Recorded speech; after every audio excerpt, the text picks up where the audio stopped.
will try to express me in English to give you the best reception here in Guatemala. Thank you very much for your visit.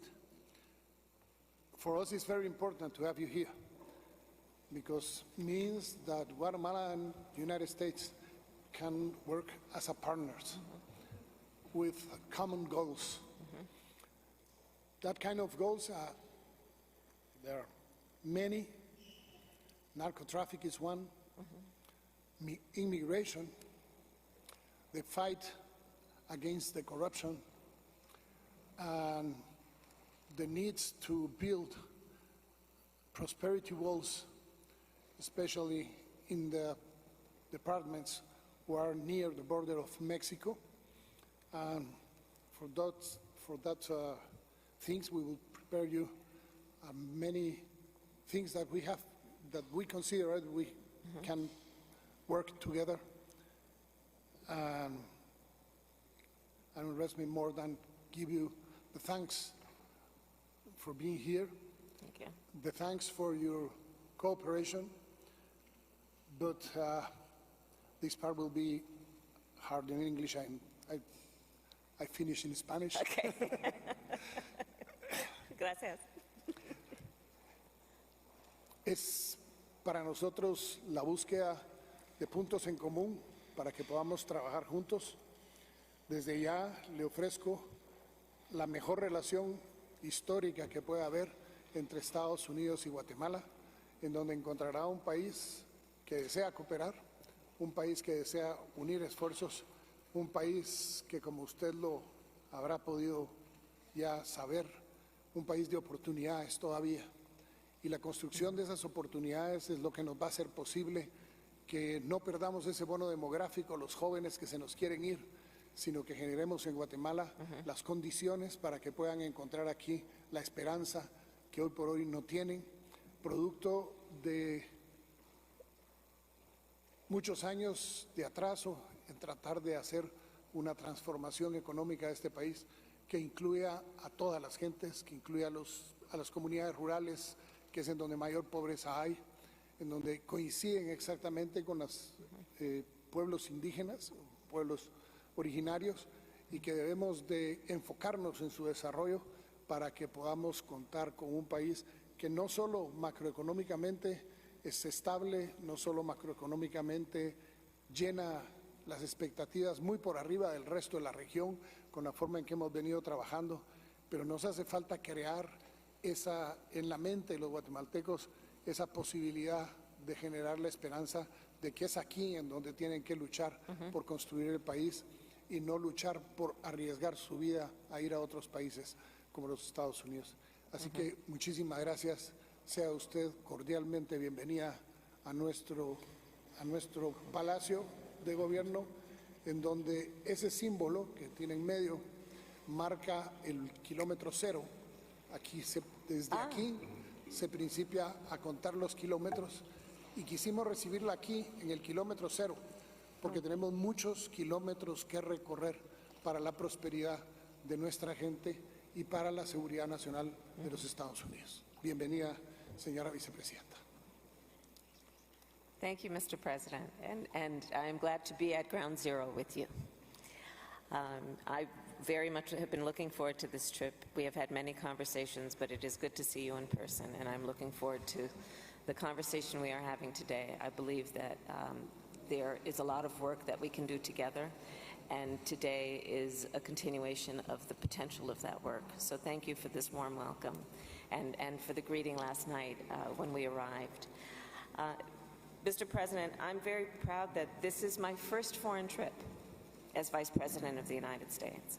And it is a reflection of the priority that the President and I have placed on this region of our world. We are neighbors.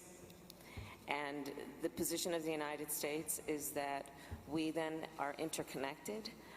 We share familial bonds, we share bonds that are historic, and it is important that as we embark on a new era, that we recognize the significance and the importance of this relationship as neighbors.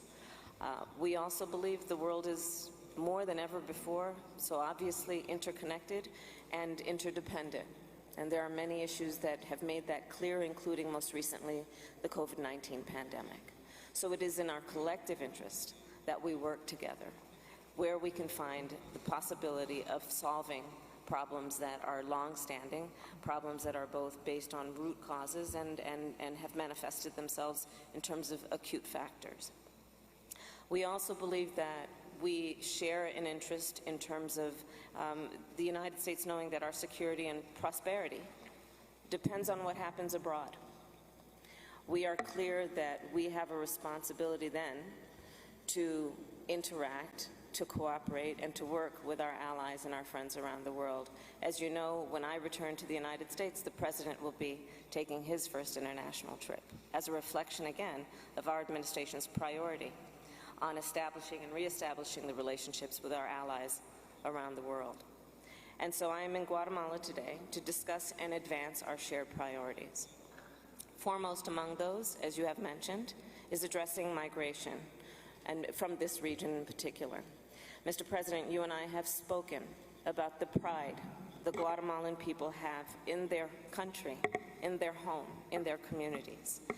We have talked about the students who are just starting their education here and want to continue with their education here, entrepreneurs who are building businesses and engaged in innovation and ingenuity on a number of levels.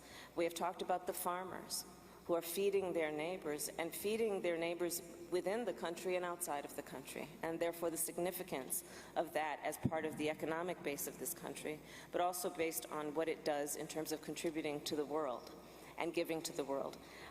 It is clear to me that I know, as you do, that Guatemala is a country with incredible resources, historically and currently, but there is work that we can do together to grow the capacity of those resources and to reach the people. We believe also that, and you and I have discussed this in our first conversation, most people don't want to leave home. I know that, I believe that. Most people do not want to leave the place where they grew up, their grandmother, the place where they pray, the place where their language is spoken, where the culture is familiar. And when they do leave, it usually has to do with one of two reasons. Either because they are fleeing some harm, or because they simply cannot satisfy their basic needs by staying at home. They cannot simply satisfy the needs that they have to raise their children by staying at home. The second point that you have made every time we have talked, including today, is the significance of hope. The ability that we have as leaders to give the people a sense of hope, that help is on the way, and to then follow through, understanding that hope does not exist by itself. It must be coupled with relationships of trust.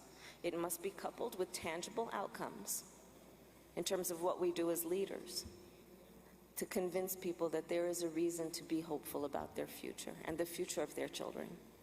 So it is with that spirit that we are here today, and I thank you for this warm welcome, and I look forward to our conversations. I look forward to working together in a tangible way to bring a benefit to both of our countries. Thank you. Thank you.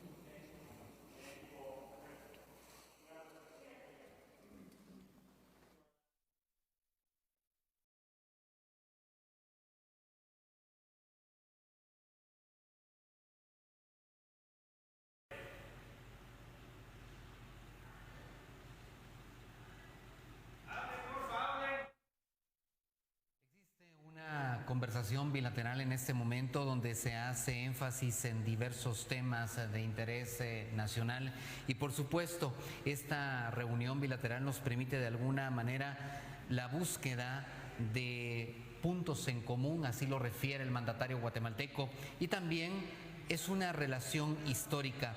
Se habla o se plantea el tema económico, el tema de migración, Gerardo, como ya lo habíamos planteado en su